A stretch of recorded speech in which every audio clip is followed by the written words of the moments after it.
nós anunciamos, nós dissemos aqui, comentamos aqui, que o presidente da Câmara, Arthur Lira, ele tinha anunciado 3 prioridades de votações e nenhuma das 3 coincidia com a prioridade do governo Bolsonaro. Ela mostrava um certo distanciamento do Centrão.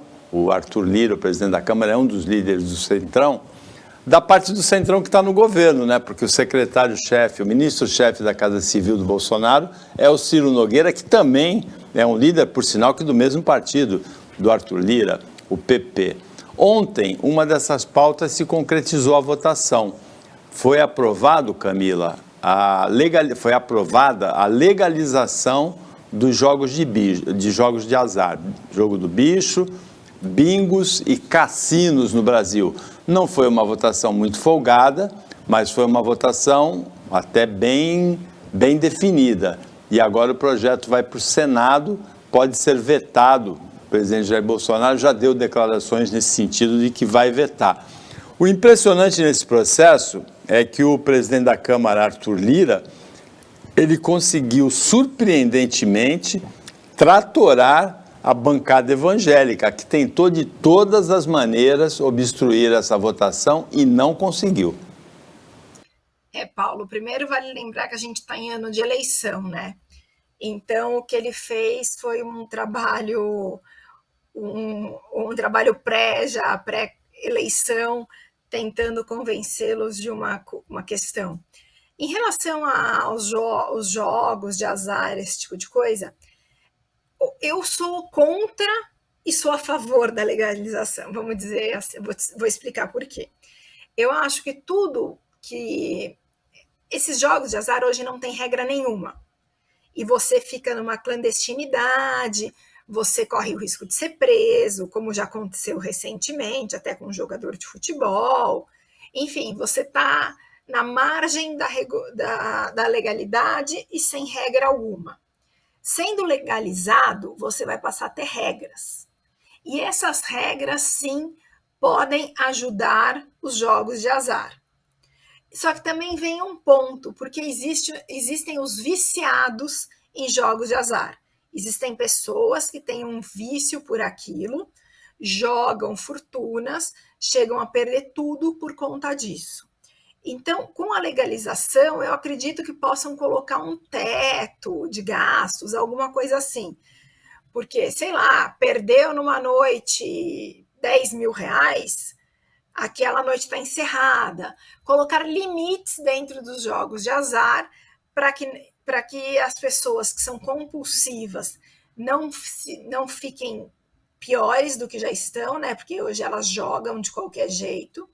E para que não fique na marginalidade como é. Existem tantos outros assuntos importantes que seriam benéficos sair da liberdade, da marginalidade, porque ajuda. Além de tudo, os jogos de azar vão passar a ter impostos, vão passar a ter outras coisas que também podem trazer um benefício com a sociedade. Isso se for aplicado da maneira correta, se não for virar dinheiro na cueca de ninguém.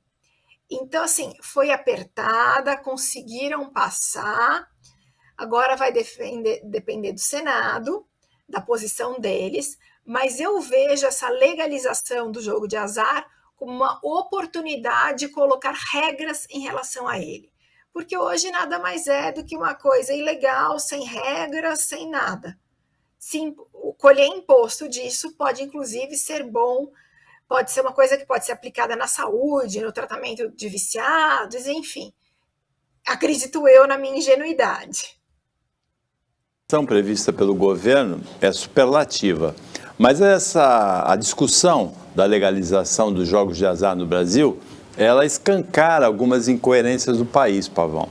Na década de 80, banqueiro de jogo de bicho dava entrevista ao vivo no desfile de escola de samba no Jornal Nacional, né, na cobertura da Rede Globo, dava entrevista ao vivo. Todo mundo sabia que era banqueiro de jogo de bicho, né? Em Santos tem um banqueiro de jogo de bicho preso, mas é por vingança pessoal de um promotor Não é porque os outros banqueiros não estão presos, só esse que está preso, né? Então, as apostas em jogos de futebol, em jogos de tênis, elas são abertas hoje, claramente, pelos sites, né? É difícil de controlar, porque alguns sites não ficam dentro do Brasil, inclusive, mas hoje se aposta muito já, não é uma tradição como a do Reino Unido, a brasileira de aposta, mas se aposta muito já no Brasil e, teoricamente, é proibido.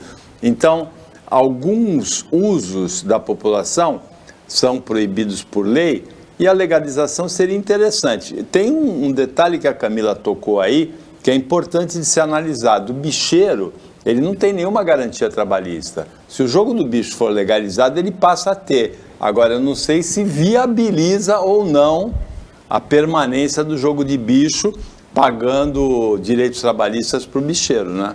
Olha, para o Paulo, captador de apostas, eu né? estou ouvindo atentamente Camila e você, e eu já tive uma opinião divergente. Hoje, eu sou totalmente favorável à liberação dos jogos ditos de azar. Porque é o seguinte, em qualquer esquina tem uma banquinha do bicho. Qualquer esquina. Tem uma casa no Gonzaga, que é utilizada para bingo, que do ano passado para cá, estamos falando em 1 ano e 2 meses, deve ter sido fechado umas 3 vezes pela PM, cheio de idoso jogando bingo lá à tarde no Gonzaga, no mesmo endereço. Então é uma grande hipocrisia falar que não tem jogo de azar no Brasil, né? O que eu vejo é que há necessidade de se atrelar à legalização do jogo, exatamente o que você falou, a formalidade do trabalho. Então, assim, vamos abrir cassinos? Que legal! Então você tem que ser obrigado a ter músicos ao vivo, cantores ao vivo, contratar garçons, cozinheiros, ter os hotéis junto, ou seja, você garantir a mão de obra. Croupier com rotinha, né? Com tudo. Vamos fazer, porque é o seguinte, gente, o glamour dos jogos, quem conhece Las Vegas sabe, você sai do cassino, tem gente dormindo, morrendo de fome na porta do cassino. Então, assim, o glamour dos jogos, dos cassinos, dentro dos cassinos. As pessoas que perdem dinheiro, e a Camila falou muito bem do pessoal que é compulsivo, esse pessoal tem que se tratar com médico, não é com lei. É com o médico, tem que procurar auxílio, é a mesma coisa o alcoólatra, o viciado em droga, o químico, tem que procurar médico, tá? Agora, eu sou favorável, contratando cantores, apresentadores, seguranças, cozinheiros, camareiras, tudo na legalidade, tudo com nota, legal, porque falar que o jogo vai ser uma grande lavação de dinheiro, isso já é hoje. Porque hoje só não vê o jogo do bicho quem não quer, só não vê cassino. A boca miúda só em Santos se fala que tem uns 3 cassinos funcionando, no mínimo.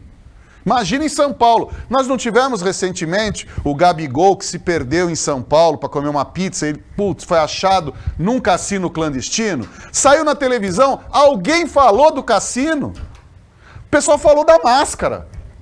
Então, assim, ou a gente deixa de ser hipócrita nesse país, achar que a gente está defendendo a família, como foi a mulher do Dutra em 46. Ai, vamos interromper. Foi um desemprego geral, porque tinha cassino no Brasil todo e dava emprego para músicos, para todos os profissionais. Então a gente precisa legalizar, deixar tudo preto no branco, tudo legalizadinho, todo mundo com seu contrato registrado, ganhando seu fundo de garantia, seu 13º, suas férias, pagando seu INSS e imposto para o governo. Que mal tem?